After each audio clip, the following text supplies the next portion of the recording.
appear before Lagos Judicial Panel of Inquiry on Saturday. Independent National Electoral Commission postpones by-elections.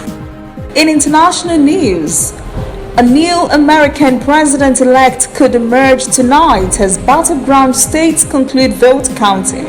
And in sports Ministry announces partial reopening of Lagos and Abuja stadiums.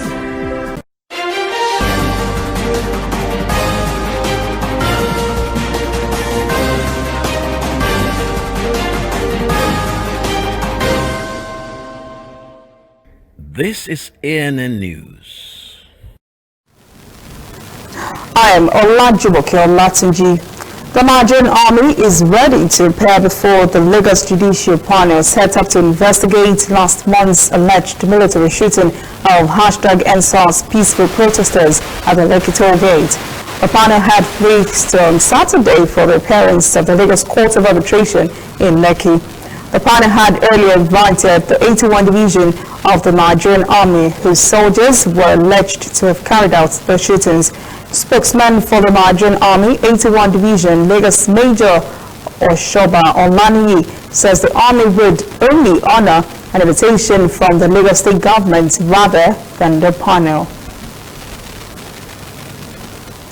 Despite public outcry, the federal government is insisting on regulating the social media space, especially in the wake of the #EndSARS protests that were largely driven by digital campaigns. Minister of Information and Culture Lai Mohammed says the federal government feels compelled to regulate social media because the biggest challenge facing the country is fake news and misinformation. Correspondent Kelechi Mekalam has the details. How to deal with social media, and we need technology to be able to shut down at will. Social media will become a menace to the country's security. Nigeria's Information Minister Lai Mohammed pushing for the regulation of the nation's cyberspace. In the past weeks, protesters successfully launched their campaigns via social media, but authorities are saying that the platform is chiefly used to peddle fake news and other vices. Many young Nigerians, like blogger Kuyet Bamai, have been leveraging on the social media to have their voices heard. He believes the government can do the same. But I know other countries where you see even the government engaging with these social media tools to use it for their own purposes and to have a better connection with the people. So I feel the same thing could apply here as well. I feel the government needs to see social media not as their enemy. I feel social media could be used as a tool, like I said earlier, to engage with the people. This is not the first time the Nigerian government is considering cyber regulation. In March, civil rights organizations and citizens pushed back a bill that empowers government regulators to shut down cyberspace at will and death penalty for hate speech. Now some see it as an effort to silence citizens from holding the government accountable. If government is talking about social media regulation at this point, what it means is that the government activities, or probably activities they don't want the population to hear, are being, for example, now made open through the social media. So one would say, why social media at this point in time? Is that the problem bedeviling or is that? Nigeria has around 30 million social media users, many of who find expression on the various platforms. The platform has been used to peddle fake news, cyberbullying, and other vices which government says could be fatal to national security. Attempts to regulate the cyberspace is still at the preliminary stage. It would have to scale through Parliament for deliberations and approval.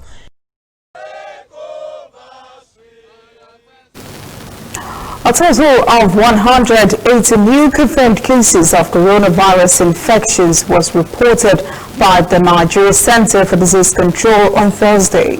The new cases were recorded in 14 states, including the Federal Capital Territory. Lagos recorded a larger share of the cases with 87 infections, followed closely by Oyo with 51. FCT reported 12, while 11 other states also confirmed new cases. Meanwhile, no death was recorded from the disease in the previous 24 hours, leaving the fatality figure at 1155. Of the 63,508 total cases in the country, 59,748 have been discharged. Despite the declines in infection figures, authorities have cautioned against relenting on safety protocols as countries in Europe brace for new lockdowns. The Independent National Electoral Commission, INEC, has again postponed by-elections in 11 states of the Federation because of insecurity. INEC announced this in a statement issued on Thursday, signed by National Commissioner and Chairman, Information and Voter Education Committee, Festus Okoye. INEC says this is important because its offices and facilities were vandalized when the NSAS protests were hijacked by hoodlums.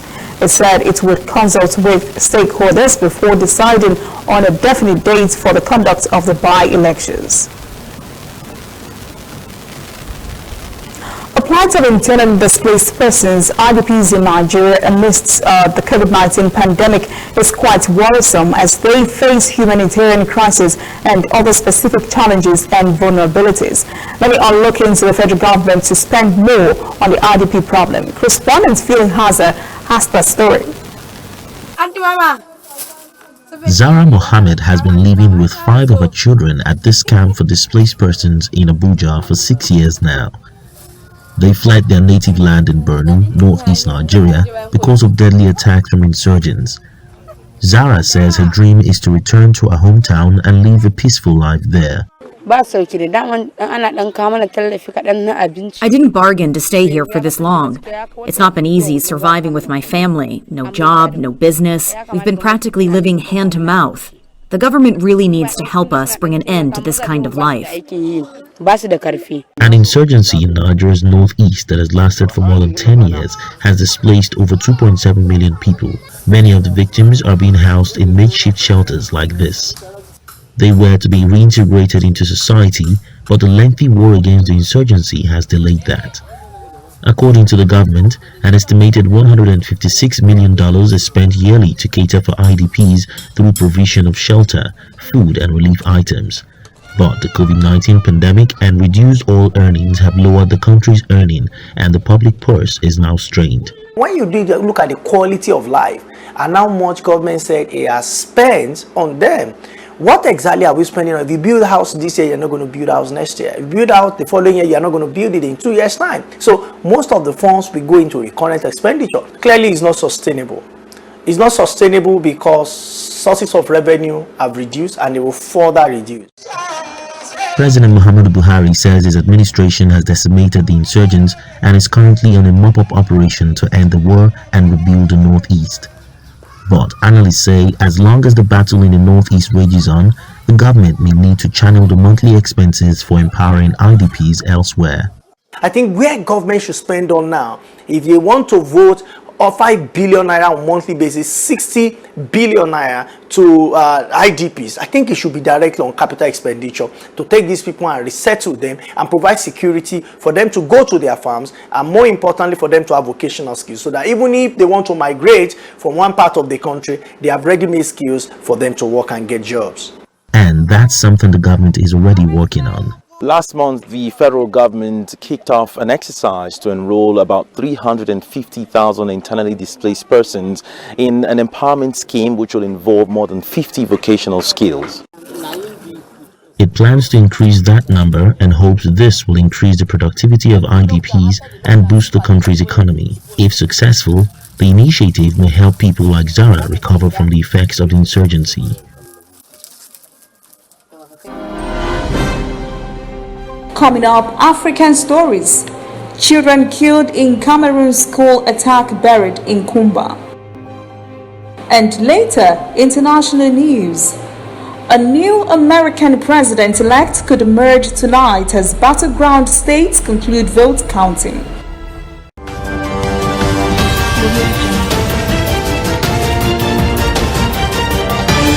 You are watching ANN. Somewhere in the world, every second of the day, news is happening. And of course, Nigeria is bustling with news day and night. That is why ANN doesn't sleep. our eyes are peeled, wide open, so no story escapes our radar. We stay abreast of world events and happenings at home. We keep you up to the minute in the world of sports. We give you information to stay on top of your investments and all the hard facts you'll need to navigate your day. If you miss us on air, you can keep up to date on our website and on our social media platforms, Twitter, Instagram, and Facebook at ANN Africa TV. We are ANN, Africa News Network. We do news right in a truly African spirit. Welcome back. This is ANN News. A two-day summit of more than 200 officials and scholars from China and Africa has kicked off in Beijing. The 9th China-Africa Think Tanks Forum Conference, which is holding against the backdrop of the raging COVID-19 pandemic, is to discuss further strengthening bilateral relations between China and Africa. Beijing is hosting the 9th meeting of the China-Africa Think Tanks Forum. The event gathers diplomats from the African Union and 8 African countries, as well as representatives of academic institutions and think tanks from China and Africa. It aims to look at the history of cooperation between China and Africa over the last 2 decades and the prospects of expanding relations in the future. One of the issues discussed at the event is efforts to help African countries resolve their debt issue. Africa's external debt is composed of 3 main parts: the private, multilateral, and the bilateral.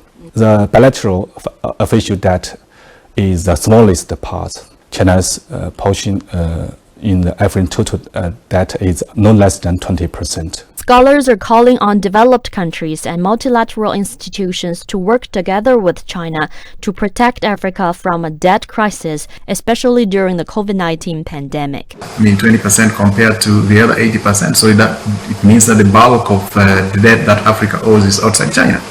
So it's important for every stakeholder that has invested in Africa to have a clearly defined and sustainable way of managing this debt. This year marks the 20th anniversary of the founding of the Forum of China-Africa Cooperation, or FOCAC. It's regarded as a dynamic platform and effective mechanism for the two sides to carry out collective dialogues and practical cooperation. Africa represents 1,200,000,000 mouths to feed. It's very important in terms of trade. So some countries or regions or blocks of countries are afraid that China might take it all. But that's not the message China and Africa are sending to the world. We say everybody is welcome. The forum also focuses on fighting the coronavirus pandemic and climate change, poverty alleviation, the Belt and Road Initiative, and free trade. Organizers say it aims to provide intellectual support to the building of a closer China-Africa community with a shared future. Kenya's tourism sector has lost nearly $1 billion since the onset of the new coronavirus pandemic. Tourist sites have been reopened, but they now rely on local tourism to recover from the pandemic. To help boost the recovery, authorities have slashed wildlife parks entry fees. Correspondent reports. The Olpejeta Conservancy, one of the leading tourist destinations in Africa. It's also home to some endangered species, including the northern and southern white rhinos. Here, things are picking up slowly, but normalcy is yet to be achieved. Most visitors come from European countries, some of which are experiencing a second wave of coronavirus infections.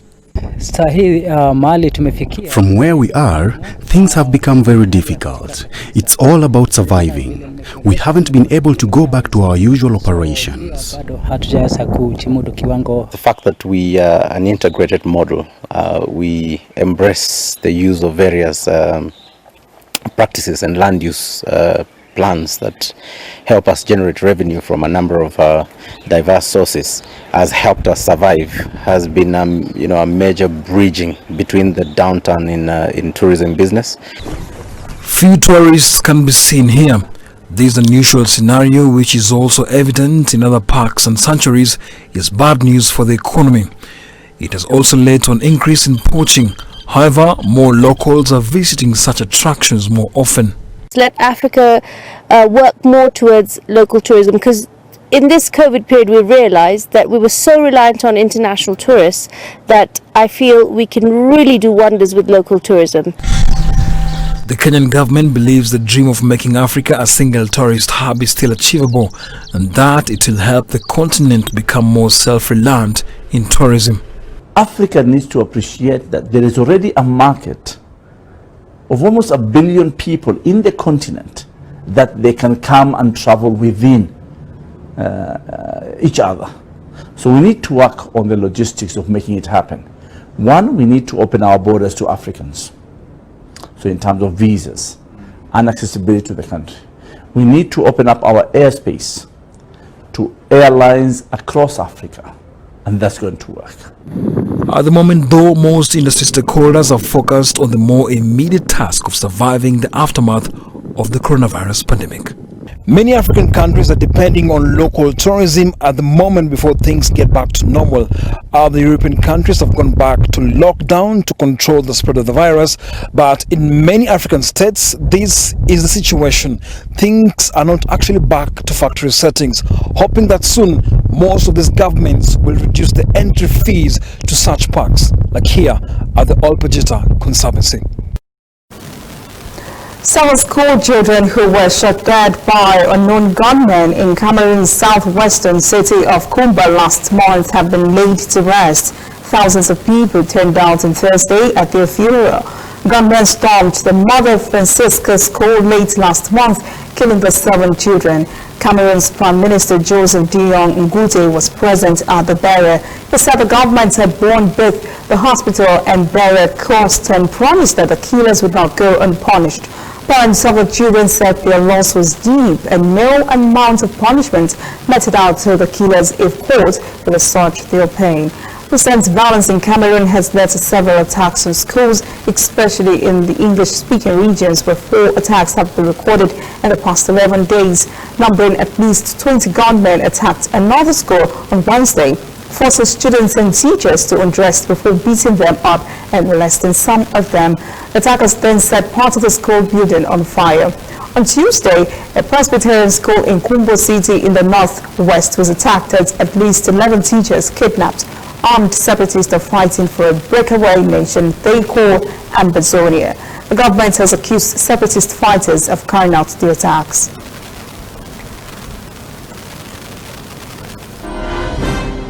When we return, international news. A new American president-elect could emerge tonight as battleground states conclude vote counting. And later, sports. Sports Ministry announces partial reopening of Lagos and Abuja stadiums.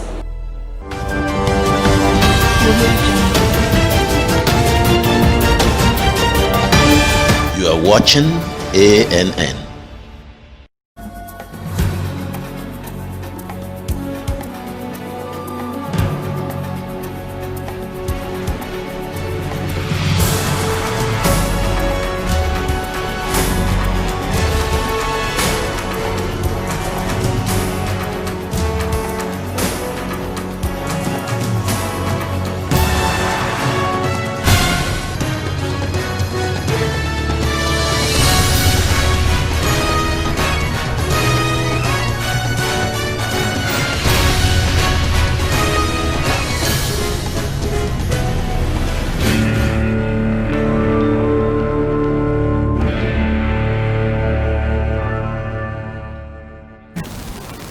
Welcome back. This is ANN News.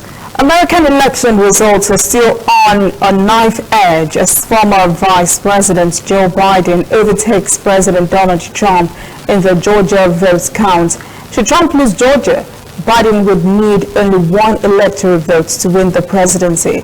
He's leading in 3 other battleground states, while the vote count in Pennsylvania, a crucial state for Trump, has significantly tightened in the last few hours as more absentee and mail-in ballots are counted.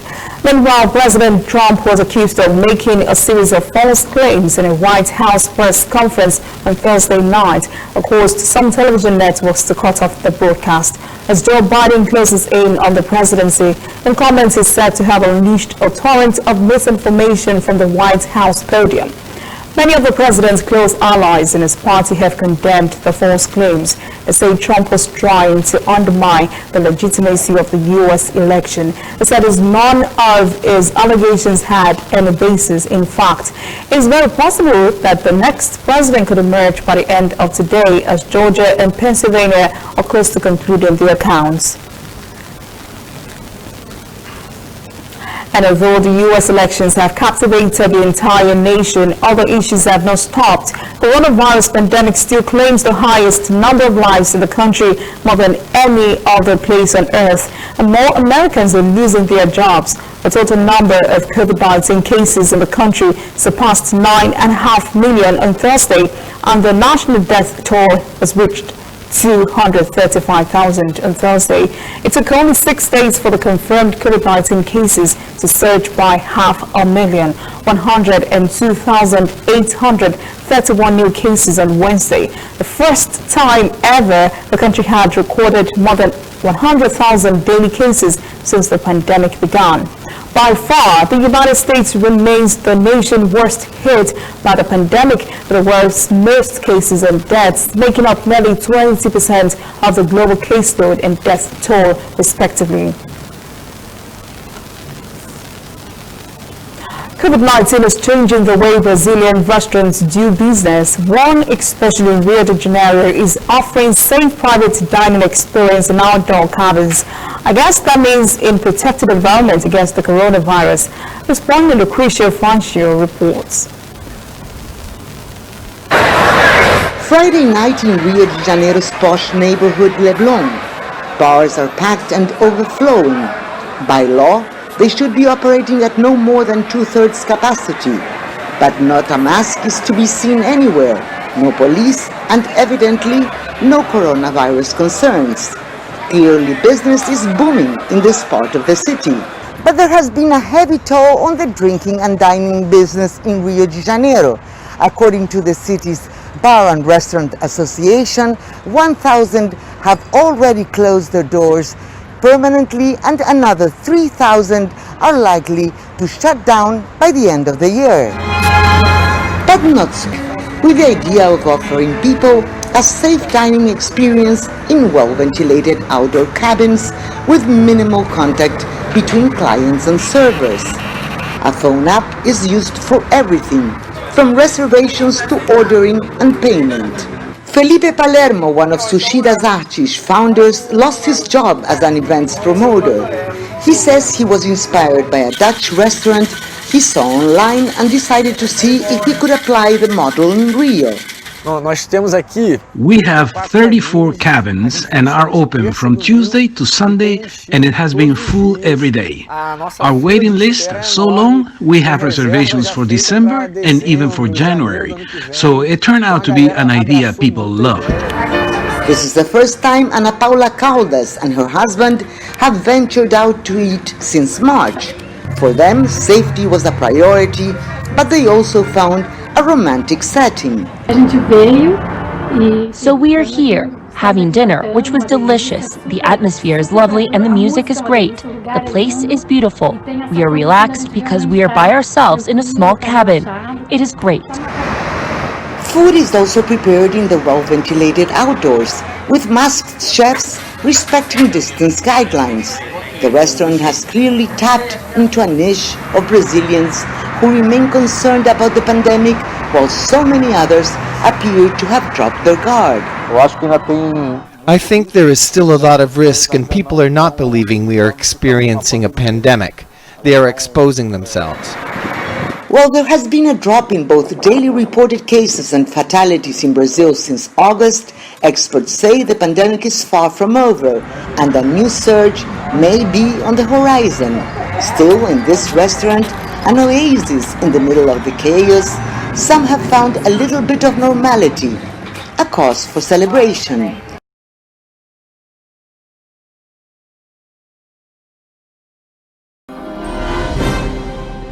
Up next, sports.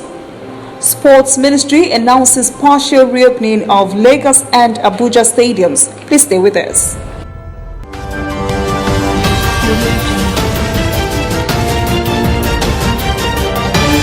You are watching ANN.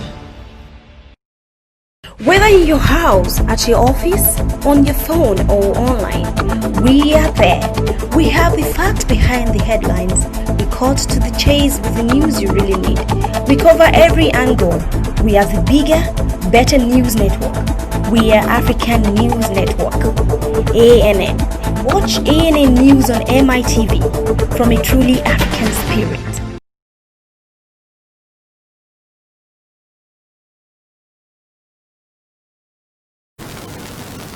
Welcome back. This is ANN News. In sport, the Ministry of Youth and Sports Development has announced the partial reopening of Moshood Abiola Stadium in Abuja and the National Stadium Surulere in Lagos. The statement said daily activities at both stadiums will take place between 7 a.m. and 5 p.m. The stadiums were closed as part of COVID-19 prevention protocols. Football fans will be able to see exactly how much agents earn from transfer deals when FIFA's new regulations come into force next year. FIFA said it was a mistake to deregulate agents in 2015 and has begun a third round of consultation on the new regulations, which will include a licensing system, character test, commission caps. That is ANN News this evening. Thank you for joining us. For details on these and other breaking stories, visit our website, annafrica.news. Conversation continues on our social media platforms, Twitter, Instagram, and Facebook at ANN Africa TV. I am Olajumoke Olatuji. Enjoy your weekend.